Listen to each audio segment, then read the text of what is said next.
Okay class, आपको कल मैंने शेडो के बारे में बताया था कि शेडो क्या होते हैं। दोबारा से रिपीट कर रही हूँ, शेडो जो हैं ये लाइट के रास्ते में अगर कोई रुकावट आ जाए, कोई ब्लॉकेज आ जाए जिसकी वजह से लाइट आगे पास ना हो, तो तो उस ऑब्जेक्ट का एक शेडो डेवलप होता है बैकग्राउंड के अंदर। वो शेडो जो है वो उस ऑब्जेक्ट से बड़ा भी हो सकता है और ज्यादा बिगर होता है। अच्छा, अब इसकी पोजीशन और साइज किस पे डिपेंड करता है? अब हमें ये पता लगाना है कि बाज शेडो जो है वो छोटे बन रहे होते हैं, बाज शेडो बड़े बन रहे होते हैं। तो किस चीज पे डिपेंड करता है? The size and position of a shadow change according to the position of the light source.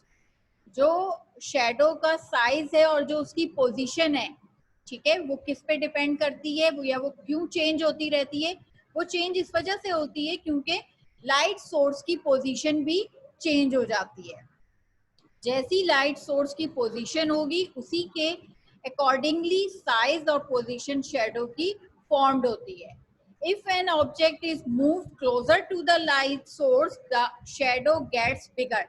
जैसे जैसे ऑब्जेक्ट लाइट सोर्स के नजदीक होता चला जाता है, जो शेडो डेवलप होता है वो कैसा होता है? बिगर, बड़ा होता है। और जैसे जैसे दूर होता चला जाता है ऑब्जेक्ट लाइट सोर्स से, जो शेडो बन रहा होता है वो स्मॉलर इन साइज हो जाता है। ठीक है, तो साइज, शेडो का साइज जो है वो डिपेंड कर रहा है किस पे? दो चीज, लाइट सोर्स के ऊपर। किसके ऊपर डिपेंड कर रहा है? लाइट सोर्स के ऊपर। जब ऑब्जेक्ट लाइट सोर्स से नजदीक होता है, क्लोज होता है, तो शेडो बिगर बनता है, शेडो गेट्स बिगर। और जैसे जैसे वो लाइट सोर्स से ऑब्जेक्ट दूर होता है तो शेडो जो है वो स्मॉलर साइज का हो जाता है। ठीक है, the position of a shadow depends on the position of the light source. इसी तरीके से शेडो की पोजीशन डिपेंड कर रही होती है लाइट सोर्स की पोजीशन पर। As the position of the sun in the sky move throughout the day, so will the position of the shadow. आपको पता है कि सन की जो पोजीशन है वो पूरे दिन में चेंज होती रहती है। सुबह के वक्त जब सन निकलता है तो वो कहाँ पर होता है? ईस्ट पे, ईस्ट वाली साइड से वो अराइज होता है, निकलता है, राइज अप होता है। और सनसेट कहाँ होता है? On west. तो इसका मतलब है कि दिन भर में वो अपनी पोजीशन सन चेंज करता है। Sun rises from east and sun set on west. ठीक है, इसका मतलब सन अपनी पोजीशन चेंज कर रहा है। जब सन अपनी पोजीशन चेंज करता है तो उसी के हिसाब से उसका शेड, जो ऑब्जेक्ट्स जिनका शेडो डेवलप होता है वो भी चेंज हो जाते हैं। वो क्या चेंजेस हैं? If the sun is on the right of an object, the shadow will appear on the left. अगर सन राइट साइड पर है ऑब्जेक्ट की तो शेडो ऑब्वियसली उसकी अपोजिट डायरेक्शन में बनेगा, यानी कि लेफ्ट साइड पर। As the sun passes to the left of an object, the shadow moves to the right. और जब सन लेफ्ट साइड पर आ जाता है ऑब्जेक्ट की तो शेडो मूव करके कहाँ चला जाता है? राइट साइड पर। तो शेडो की पोजीशन जो है वो लाइट सोर्स की पोजीशन पर डिपेंड कर रही होती है। जैसे जैसे लाइट सोर्स की पोजीशन चेंज होती रहती है उसी के हिसाब से शेडो की पोजीशन भी चेंज होती रहती है। Other topic is eclipse. What does mean by eclipse? Eclipse जो है ये शेडो की वजह से डेवलप होते हैं या कॉज्ड होते हैं। Eclipses are caused by shadow. होता क्या है? Eclipse आपने अमूमन सुना होगा न्यूज में, चांद ग्रहण, सूरज ग्रहण। ठीक है, सुना है ना न्यूज के अंदर। अब आज चांद ग्रहण होगा, आज सूरज ग्रहण होगा। वही चीज है जिसको इंग्लिश में आप क्या कहते हैं? इक्लिप्स। कि आज मून इक्लिप्स है या सन इक्लिप्स। ठीक है, इक्लिप्स में क्या होता है? आपको पता है कि हमारे पास जो लाइट सोर्स है अर्थ के ऊपर, अर्थ पे जो लाइट सोर्स है वो क्या है? Sun. Sun is the bigger light source on earth. हमारी अर्थ पर जो लाइट आ रही है वो सन से आ रही है।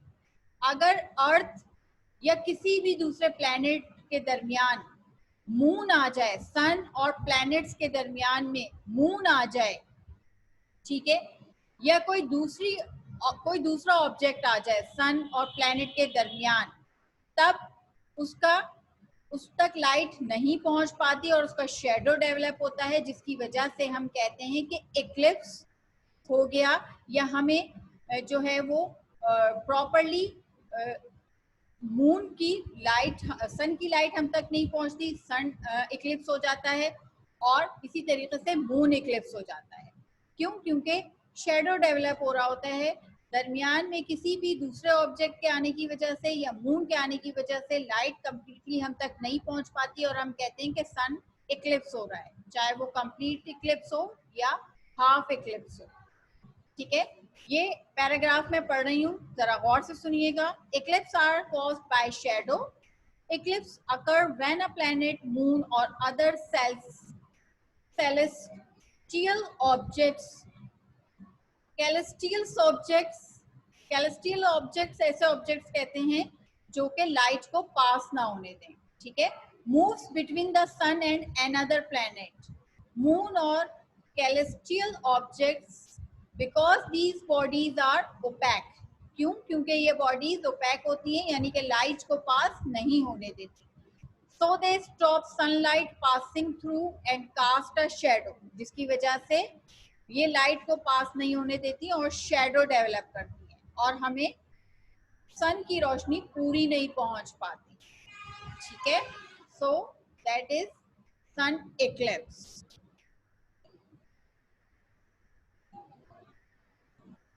Now here is another topic, that is sound and matter. That is totally different from heat or other topics. ठीक है, sound travel in waves. You know that sound travel करती है किस फॉर्म में? waves की फॉर्म में। यहाँ पर आपको डायग्राम में waves बनी हुई नजर आ रही है ना, ये देखें, ये waves बनी हुई है। ठीक है, ये इसका अपर पॉइंट है, फिर ये लोअर पॉइंट, देन अपर पॉइंट, देन लोअर पॉइंट। तो जो किसी भी वेव का अपर पॉइंट होता है वो क्रेस्ट कहलाता है, और जो लोअर पॉइंट होता है दैट इज कॉल्ड ट्रफ। ठीक है, दो पॉइंट होते हैं, upper and lower, in any wave. तो ये जो इसके हाईएस्ट पॉइंट होते हैं ये क्या कहलाते हैं? क्रेस्ट कहलाते हैं। But not all sounds are the same. आपको पता है कि साउंड ट्रेवल करती है वेव्स के अंदर, लेकिन तमाम साउंड जो हैं वो सेम नहीं होती।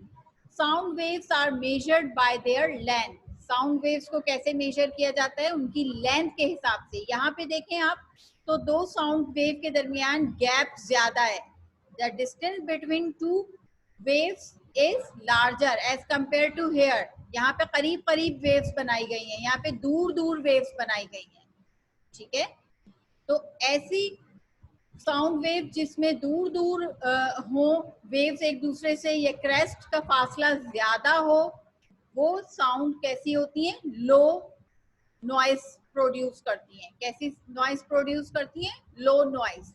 और जिनका स्पेस कम होता है, एक क्रेस्ट ये है, एक क्रेस्ट ये है, जिनका दरमियान में स्पेस क्या हो? कम हो, ऐसी साउंड्स क्या कहलाती हैं? कैसी साउंड्स प्रोड्यूस करती हैं? नॉइस कैसी प्रोड्यूस होती है? हाई साउंडिंग नॉइस, यानी कि हाई साउंडिंग नॉइस प्रोड्यूस होती हैं।